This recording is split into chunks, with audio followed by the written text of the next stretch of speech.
Okay, so we are discussing this particular slide. So in this particular example, if you see, then the long natural slope is, so basically it is an infinite slope. Sorry, I think this is not the example, or we are discussing the second case like this. Okay, this is the example what we are discussing. So example number 2, fine. Let's see again. A long slope of sandy soil, so it is an infinite slope. There is a sandy soil, so it means it is a cohesionless case. Phi is equal to 25 degrees given. The slope angle is also given, which is I is equal to 10 degree to the horizontal. Water table is at the surface, so means the water table is given. So this is the case of submergence, and the seepage is parallel to the slope. So means it is the steady seepage case that you need to consider, because the seepage is parallel to the slope. So that is a steady seepage which is being going on. So basically it is the case of steady seepage. If the saturated unit weight is given, which is 19.5 kilonewton per meter cube, determine the factor of safety. So basically you just use the appropriate equation, that is for cohesionless soil, number 1, right? Infinite slope equation, and in the case of cohesionless soil, if you use the equation of steady seepage 1, then this equation will be gamma dash upon gamma saturated 10 phi upon 10 I. This equation we have derived a day before yesterday's lecture, and if you put the value of this, like for example gamma dash, which is nothing but the gamma saturated minus gamma W, which is 19.5 minus 9.81 into 10 phi, which is 10 into 25 degree, upon gamma saturated into 10 I, so 19.5 10 into 10 degree, then this value will comes around 1.31, and that is what is the answer is. Very, very simple. You can say the factor of safety that you can actually calculate with those stuff. Let us move to the third example. A long natural slope in C phi soil is inclined at 12 degree to the horizontal. Fine. The water table is at the surface and the seepage is parallel to the slope. If the plane slip has developed at a depth of 4 meter, determine the factor of safety. Take the value of cohesion 8 kilonewton per meter square. Phi is equal to 22. Gamma saturated is equal to 19 kilonewton per meter cube. So if you analyze this particular data, then it is mentioned that this is C phi soil. So basically you need to go for the soil which has both the value. One is cohesion as well as the value of internal friction. So whatever the equation we have seen today, that particular equation you are going to use for this infinite slope, right? Fine. Second, water table is at the surface. Fine. Seepage is parallel to the slope, so means it is the steady seepage condition equation that you need to use. If the plane slip is developed at the depth of 4 meter, so means the critical height of the slope is being given, which is 4 meter. HC value is given. Determine the factor of safety, where the C, phi and gamma saturated value is being given. So if you put this value, F is equal to C plus gamma dash Z cos square I into 10 phi gamma saturated Z cos I sin I, then you just put this value. C is equal to 8 is given, gamma dash is equal to gamma saturated minus gamma W is given, right? Then you can put this value Z is equal to HC you may consider, or whatever the height of the slip is being given. So the Z is given, so there is a 4 meter cos square I, which is 12 degree, 10 phi angle is also been given. So if you put those value, you will directly get the equation. So if you see all these examples, if you see critically, the first is which particular equation is going to be applied. This is the challenging stuff. So if you can read this particular data well, and if you can find out that which particular equation under the condition you can apply, then probably you can actually reach to the right answers. If you have any queries, you can actually put in the chat box. So at the end of the lecture, I will able to actually reply those. Fine. Let's go further and take one more, you can say, the small theory, that is the stability analysis of finite slopes. So we have already seen the infinite slope. Now we are moving to the stability analysis of finite slope. So the failure of finite slope occurs along the surface, which is the curve. We are assuming that whatever the failure of finite slope is happening, which is along the curve. In stability computation, the curve representing the real surface of sliding is usually replaced by an arc of a circle or logarithmic spiral. Again, this is an assumption. There are two basic types of failure of a finite slope. One is called as a slope failure and second is called as base failure. What is exactly a slope failure and what is exactly a base failure? I will just come to this. For example, if you see here,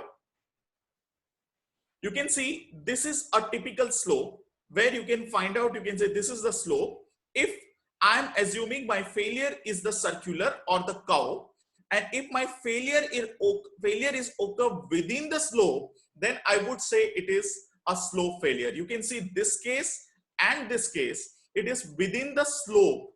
So means it is a slope failure. But if this particular failure is extending to the base of the slope like this, then you may consider this particular failure as a base failure. Technically speaking, if the failure occurs along the surface of the sliding that intersect the slope at or above the toe, the slide is known as slope failure. Similarly, slope failure is also called as face failure if the arc passes above the toe, or it is called as toe failure if the arc passes through the toe. For example, if I consider this case, then this is called as slope failure, but specifically I can say this is the face failure because this is the slope is intersecting to the face of the slope. While in this case, if you see the slope failure is extending to the toe of the slope, so then this particular type of failure is being called as toe failure, right? On other hand, if the soil beneath the toe of the slope is weak, means if I consider this particular soil beneath the toe of the slope is weak, in this case, the failure occur along the surface that passes at some distances the toe of the slope. Such type of failure is known as base failure. So the ratio of total depth h plus d. So if suppose I will consider this is the height of the slope and this is the depth where my failure is been extending. So the total depth I would consider, that is the total depth h, which is this, is called as depth factor df. So if I take this ratio, then my toe failure is the ratio of h by d is equal to df.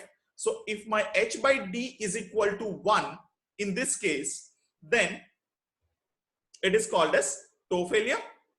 And if my df value is greater than 1 value, in this case you may consider it is a base failure.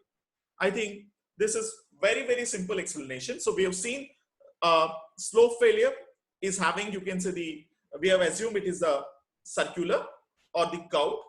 Second is, we have seen that is a two type of failure. One is slope failure as well as base failure. In the slope failure, we have seen two types. One is base failure and the toe failure. And the third type is, you can say, base failure, right? And also we have seen what is exactly the depth factor in those cases. Now let us go further. Type of slip surfaces and the failure surfaces.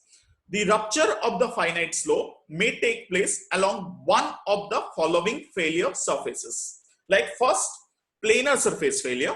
Second is circular failure surfaces. And third is non-circular failure surfaces. There are three different types of failure surfaces can be generated in the event of slope failure. First, let us take a plane failure. So planar failure surface may commonly occur in the soil deposits or embankment with specific plane of weakness. Suppose if the excavation is stratified deposits, right? If you do the excavation in the stratified deposit, which is the mostly a common case you face during your field, common case you faces in the field. So the excavation is in the stratified deposits, which is quite often lead to planar failure along the plane parallel to the strata. Similarly, in a composite earth dam with sloping cores, plane of weaknesses within the bank may consist of 2 or 3 planar surfaces. However, in most of the case, actual failure surfaces is curved. Colin observed that the rupture mass slide down in the sliding surfaces in definite pattern resembling the cycloid.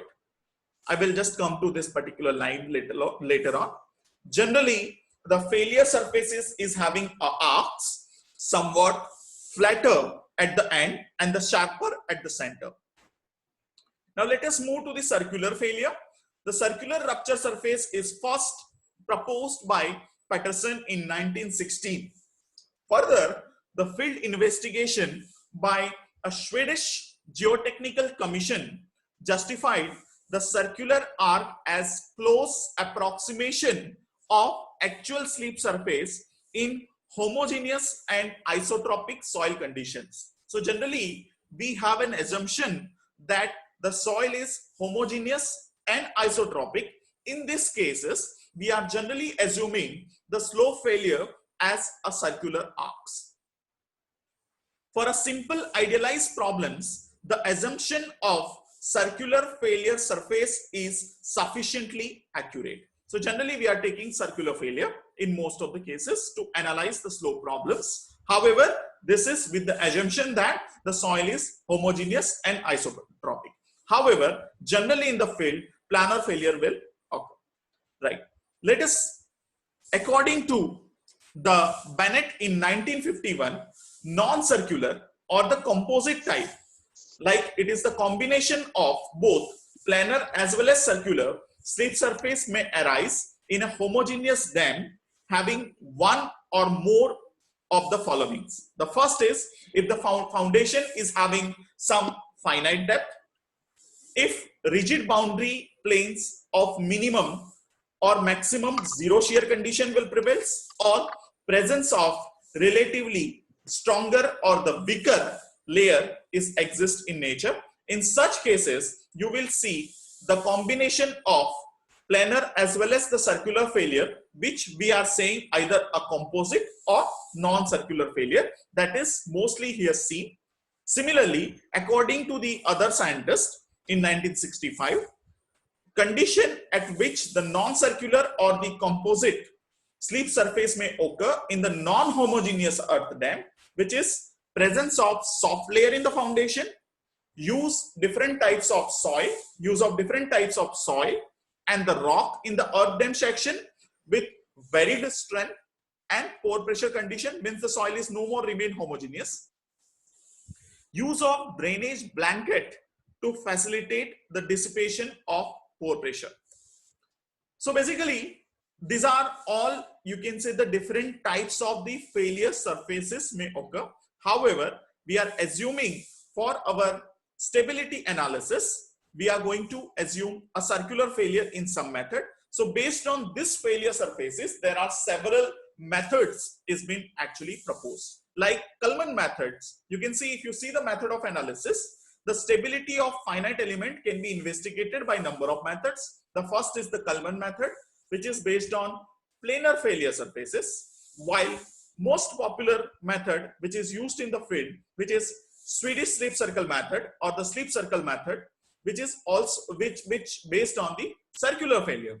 Similarly, there are another method which is friction circle method, and the Bishop's method is also being used to analyze the slope failures. I think we are stopping here We will see these methods in detail in the upcoming lectures. At present, we are stopping here. If you have any questions, you can actually post in the chat box so that I can able to reply. Thank you very much for joining.